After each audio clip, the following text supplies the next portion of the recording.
नमस्कार दोस्तों।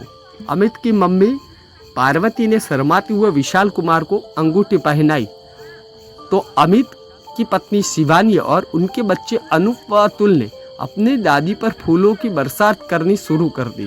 बाद में विशाल कुमार ने भी पार्वती को अंगूठी पहना दी। माहौल खुशनुमा हो गया, सभी के चेहरे खिल उठे। खुशी से झूमते बच्चे तो अपने नए दादा दादी की गोद में जाकर बैठ गए। यह नज़ारा देखकर अमित की आंखों नम हो गई।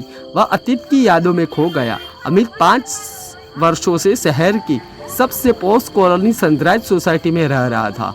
शिवानी अपने मिलनसार स्वभाव के कारण पूरी कॉलोनी की चहेती बन चुकी थी। कॉलोनी में सभी कार्य में शिवानी की मौजूदगी अक्सर अनिवार्य होती थी। अमित के माता पिता गांव में रहते थे। अमित चाहता था कि वे दोनों उनसे साथ मुंबई में रहने के लिए आ जाए, मगर गांव में ही रहना उन्हें ज़्यादा पसंद किया। वे साल में 1-2 बार 15-20 दिन के लिए जरूर अमित के पास रहने के लिए मुंबई आते थे, मगर मुंबई आने के 8-10 दिन बाद ही गांव लौटने का राग आलाप में लग जाते थे। वक्त बीत रहा था। एक दिन रात को 2 बजे अमित का मोबाइल बजा। हेलो अमित बेटा, मैं तुम्हारे पिताजी का पड़ोसी राम प्रसाद बोल रहा हूँ। बहुत ही बुरी खबर है, तुम्हारे पिता शांत हो गए हैं। अभी घंटे भर पहले उन्हें हार्ट अटैक आया था। हम उन्हें अस्पताल लेकर जा रहे थे, रास्ते में उन्होंने दम तोड़ दिया। अपने पिता की मृत्यु के बाद अमित अपनी मम्मी के साथ मुंबई लेकर आ गया। बतौर अध्यापिका सेवानिवृत्ति हुई पार्वती ने अपनी पति के निधन के बाद बहुत ही अकेली हो गई थी। पार्वती को पुस्तक पढ़ने का बहुत ही शौक था। अमित और शिवानी के नौकरी पर जाने के बाद वह अपने पोते अनूप व अतुल को पढ़ाती थी। उनके होम वर्क में मदद भी करती थी। पार्वती को अमित के पास आए 2 साल हो गए थे। अमित के पड़ोस में विशाल कुमार रहते थे। वे विदुर थे। नेवी से 2 साल पहले ही रिटायर्ड होकर रहने के लिए आए थे। उनका एक ही बेटा था जो यूएस में सेटल हो गया था। एक दिन शिवानी ने पार्वती जी की पहचान विशाल कुमार से करवाई। दोपहर में जब बच्चे स्कूल जाते तब दोनों मिलते थे। कुछ दिनों तक दोनों के बीच में औपचारिक बातें होती थी। धीरे धीरे औपचारिक की दीवार कब ढह गई उन्हें पता भी न चला। अब दोनों के बीच घनिष्ठताएं बढ़ गई थी। पार्वती और विशाल कुमार का अकेलापन दूर हो गया था। एक दिन शिवानी ने अमित से कहा, अमित, पिछले कुछ दिनों से मम्मी के आ रहे बदलाव को तुमने महसूस किया क्या? अमित की समझ से कुछ नहीं आ रहा था। उसने विस्मय से पूछा, मैं कुछ समझा नहीं शिवानी, तुम क्या कर रही हो? अरे अमित, मम्मी अब पहले से ज़्यादा खुश नजर आ रही है। उनके रहन सहन में भी अंतर आया है। पहले मम्मी अपने पहनावे पर इतना अधिक ध्यान नहीं देती थी।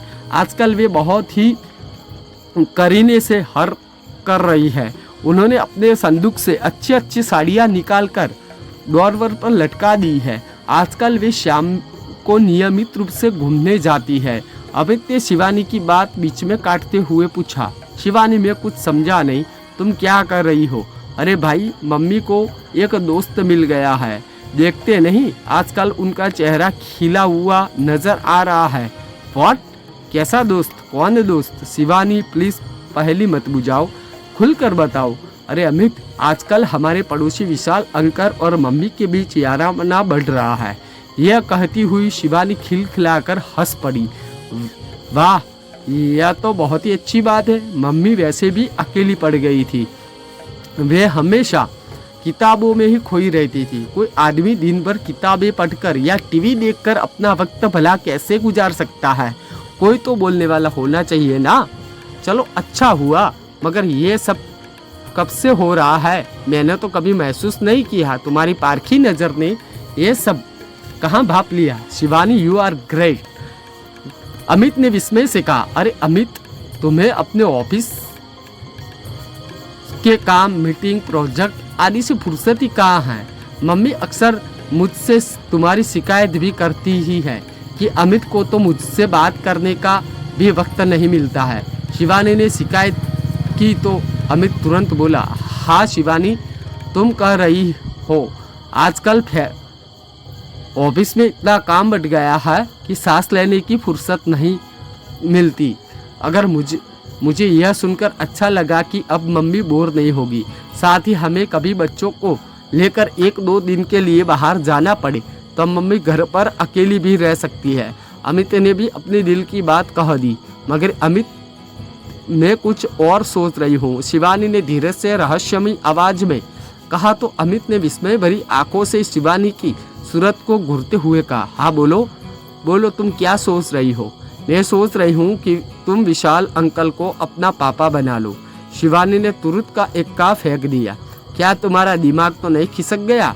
अमित लगभग चिल्लाते हुए बोला, अरे भाई शांत हो जाओ, पहले मेरी बात ध्यान से सुनो। मम्मी अकेली है, उनके पति नहीं हैं, और विशाल अंकल भी अकेले हैं, वे भी उनकी पत्नी नहीं है। जवानी की वनस्पति के बुढ़ापे में जीवन साथी की जरूरत ज़्यादा होती है। मम्मी और विशाल अंकल दोनों सुलझे हुए विचारों के इंसान हैं, दोनों सीनियर सिटीजन हैं और अपनी व्यवहारिक व सामाजिक जिम्मेदारियों से मुक्त है। विशाल अंकल का एक लौटा बेटा है जो यूएस में सेटल है। विशाल अंकल के बेटे सुमित और उसकी पत्नी त्यान्या से भी मेरी अक्सर बातचीत होती रहती है। वे दोनों भी चाहते हैं कि उनसे पिता यूएस में हमेशा के लिए आ जाए, मगर इन्हें तो अपने वतन से असीम प्यार है। वे भी किसी भी कीमत पर यहाँ जाने को राजी नहीं। सेना के आदमी जो ठहरे, फिर उनका तो कहना है कि वो आखिरी सांस तक अपने बेटे और बहू को भारत लाने की कोशिश करते रहेंगे, मगर वे अपनी मातृभाषा भूमि मरते दम तक नहीं छोड़ेंगे। अमित बड़े ध्यान से शिवानी की बात सुन रहा था। शिवानी ने किंचित विश्राम के बाद कहा, अमित, अब मैं मुख्य विषय पर आती हूँ। तुमने लिव इन रिलेशन का नाम तो सुना ही होगा। शिवानी की बात सुनकर अमित के चेहरे पर अभिज्ञता के भाव तेजी से उभरने लगे। उन्हें शिवानी ने क्षण भर में पढ़ लिया और अमित को समझाते हुए बोली, अमित, आजकल हमारे देश में विशेषकर युवाओं और बुजुर्ग के बीच एक नए रिश्ते का ट्रेंड चल रहा है। इसे लिव इन रिलेशनशिप कहते हैं।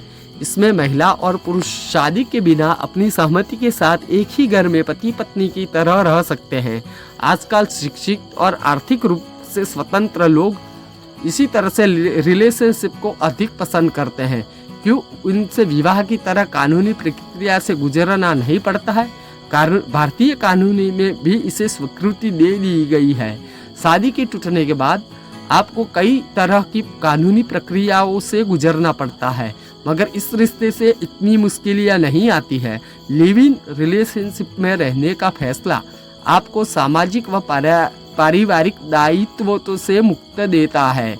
इस रिश्ते में सामाजिक व पारिवारिक नियमों पर आप पर लागू नहीं होते हैं। अगर आप रिश्ता टूट भी जाता है तो आप इससे में से आसानी से बाहर आ सकते हैं। इसमें कोई कानूनी अड़चन नहीं आती है। इसलिए मैं चाहती हूँ कि बोलती हुई ईशानी फिर रुक गई तो अमित अधीरा हो गया और चिल्लाते हुए बोला, अरे बाबा, लगता है तुमने लिव इन रिलेशनशिप में PhD कर दी है। पत्ते की बात बता नहीं रही और लेक्चर दिए जा रही है। अरे यार, बता तो रही हूँ, थोड़ा धीरज रखो ना, शिवानी ने मुस्कुराते हुए कहा। ठीक है, बताओ, अमित ने बात बढ़ाने की मंशा से कहा। अमित, मैं चाहती हूँ कि हम मम्मी और विशाल अंकल को लिव इन रिलेशनशिप में रहने के लिए राजी कर लेते हैं, ताकि दोनों निश्चित और स्वच्छंद होकर साथ साथ घूम सके। शिवानी ने अपने मन की बात कह दी, मगर शिवानी, क्या मम्मी इसके लिए तैयार होगी? अमित ने संदेह व्यक्त किया, क्यों नहीं होगी? वैसे भी आजकल दोनों छिप छिप कर एक दूसरे से मिल रहे हैं, मोबाइल पर घंटे तक बातें कर रहे हैं। लिविंग रिलेशनशिप के लिए दोनों तैयार हो जाए तो दुनिया से बगैर डरे खुल कर मिल सकते हैं, साथ में भी रह सकते हैं। शिवानी ने अमित को आश्वस्त करते हुए कहा, इसके लिए मम्मी या विशाल अंकल के बात करने में मैं हिम्मत नहीं है बाबा।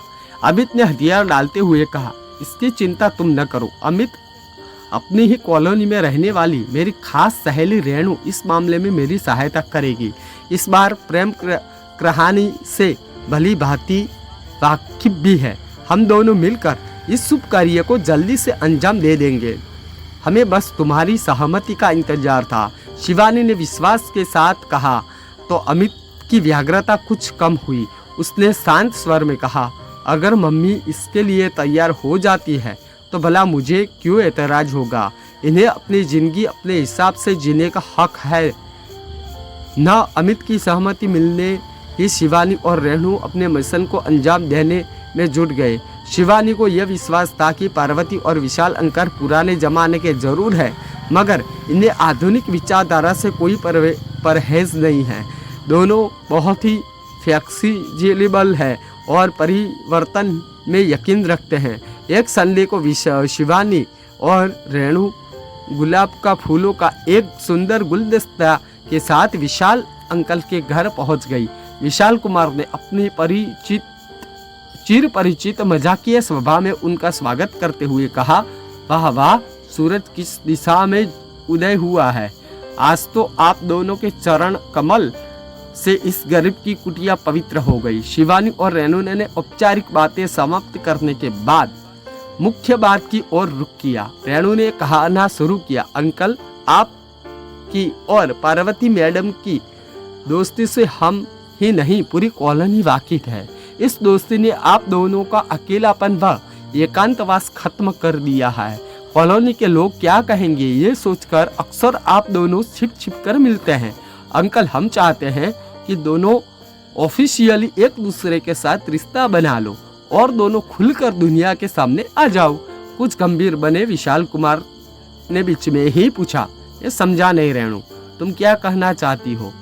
अंकल, आप और पार्वती मैडम लिविंग रिलेशनशिप बना लो, फिर आपको दुनिया का कोई डर नहीं रहेगा। आप कानूनी रूप से दोनों साथ साथ रह सकेंगे और घूम फिर सकेंगे। यह कहती हुई शिवानी ने लिविंग रिलेशनशिप के बारे में विस्तृत जानकारी विशाल अंकल को दे दी। विशाल अंकल इसके लिए तुरंत राजी होते हुए बोले, यह तो बहुत ही अच्छा है। दरअसल मेरे और पार्वती के बीच अब तो अच्छी केमिस्ट्री बन गई है। हमारे विचारों में भी बहुत समानता है। हम जब भी मिलते हैं तो घंटों बातें करते हैं। पार्वती को हिंदी साहित्य की अकुत जानकारी है। इसने अब तक मुझे हिंदी की कई प्रसिद्ध कहानियां सुनाई हैं। अंकल, अब पार्वती मैडम को लिव इन रिलेशनशिप के लिए तैयार करने की जिम्मेदारी आपकी होगी। Yes, don't very, I will do it. मगर जैसे आप दोनों ने मुझसे बात की है, वैसे एक बार पार्वती से बात कर लेते तो ज़्यादा ठीक होता। बाकी मैं संभाल लूँगा। विशाल अंकल को धन्यवाद देकर शिवानी और रेणु खुशी खुशी वहाँ से विदाई हुई। अगले संडे दोनों ने पार्वती से बात की।